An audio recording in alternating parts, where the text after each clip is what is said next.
जय श्री राम दोस्तों। इंद्र के उपदेश तथा वेद व्यास जी के आदेश पर अर्जुन ने दिव्यास्त्र प्राप्त करने के लिए भगवान शिव की ओर तपस्या आरंभ कर दी। कई महीने तक एक पैर पर खड़े होकर शिव बीज मंत्र का जप करते रहे। उनके शरीर से तेज निकलने लगा। इस कारण ऋषि मुनियों को पूजा पाठ में बाधा होने लगी। ऋषियों के अनुरोध पर देवताओं ने महादेव से प्रार्थना की कि वे अर्जुन को दर्शन देकर उसका अभीष्ट पूर्ण करें। महादेव ने देवताओं को आश्वस्त किया तो वे अपने स्थान को लौट गए। उनके जाने के बाद देवी पार्वती ने पूछा, अर्जुन को क्या चाहिए? महादेव ने बताया कि अर्जुन को दिव्य अस्त्र शस्त्र चाहिए। देवी ने पूछा, अर्जुन को दिव्यास्त्र प्रदान करने में क्या बाधा है? महादेव बोले कि अभी इस बात की परख नहीं हुई कि अर्जुन क्या उन दिव्यास्त्रों का प्रयोग कर लेगा। उनकी परीक्षा लेकर देखूंगा। यदि योग्यता हुई तो उसका अभीष्ट ही पूरा होगा।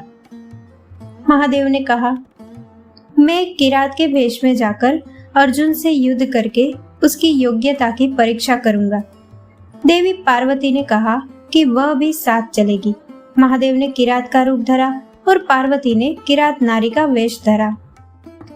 यह बात जब शिवगणों को मालूम हुई तो उन्होंने भी युद्ध देखने की इच्छा प्रकट की और साथ चल पड़े। सभी किरात के वेश में इंद्रनील वन की ओर चल पड़े।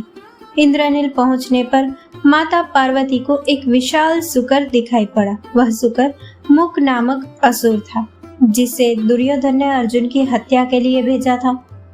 मुकासुर पर्वत शिखरों को उड़ाता, वन को छिन्न भिन्न करता अर्जुन की ओर बढ़ा जा रहा था।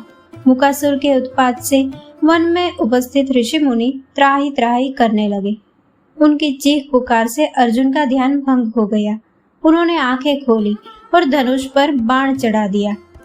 तभी किरात वेशधारी भगवान शिव अपने धनुष पर बाण चढ़ाए उसे आते दिखाई दिए।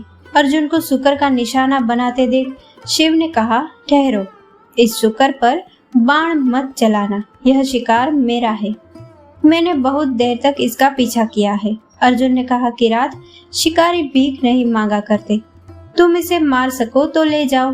दोनों ने तीर चलाए। शुकर के शरीर में एक साथ 2 तीर आ घुसे, एक किरात वेशधारी शिव का और दूसरा अर्जुन का।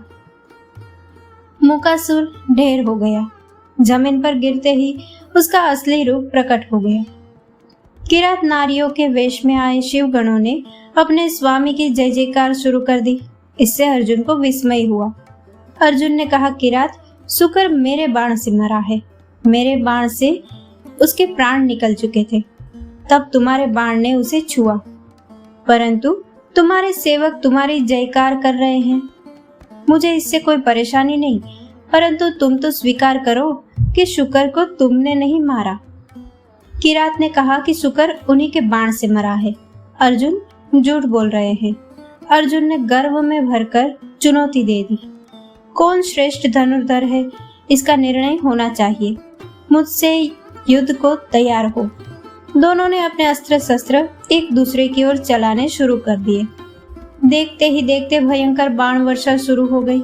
लेकिन कुछ ही देर बाद अर्जुन का तुणीर बाणों से खाली हो गया। बाण खत्म हो गए तो अर्जुन ने किरात को लपककर अपने धनुष के प्रत्यंचा में फांस लिया, किंतु एक ही क्षण में किरात ने अर्जुन से धनुष छीनकर दूर फेंक दिया।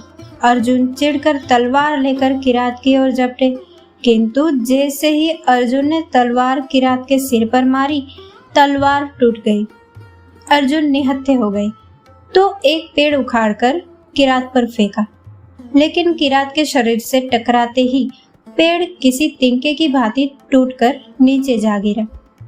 किरात ने अर्जुन को उठाकर धरती पर पटक दिया। बेबस होकर अर्जुन ने रेत का शिवलिंग बनाया और शिवलिंग पर एक माला चढ़ाकर प्रार्थना करने लगे। उनके शरीर में नई शक्ति आ गई।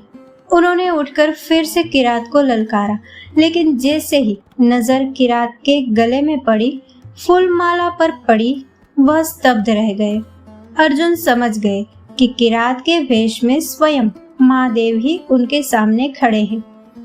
अर्जुन किरात के चरणों में गिर पड़े, रुंधे गले से बोले, मेरे प्रभु, मुझे क्षमा कर दे, मैंने गर्व किया था। महादेव असली रूप में प्रकट हुए और बोले, मैं तुम्हारी भक्ति और साहस से प्रसन्न हूँ। मैं तुम्हें पाशुपात अस्त्र का ज्ञान दूंगा।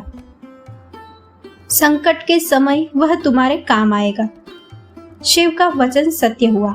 महाभारत के युद्ध में अर्जुन अपने चिर शत्रु कर्ण का वध पाशुपतास्त्र से ही करने में सफल हुए थे। दोस्तों, इस कथा को लाइक, शेयर और हमारी चैनल को सब्सक्राइब करना ना भूले। जय श्री राम।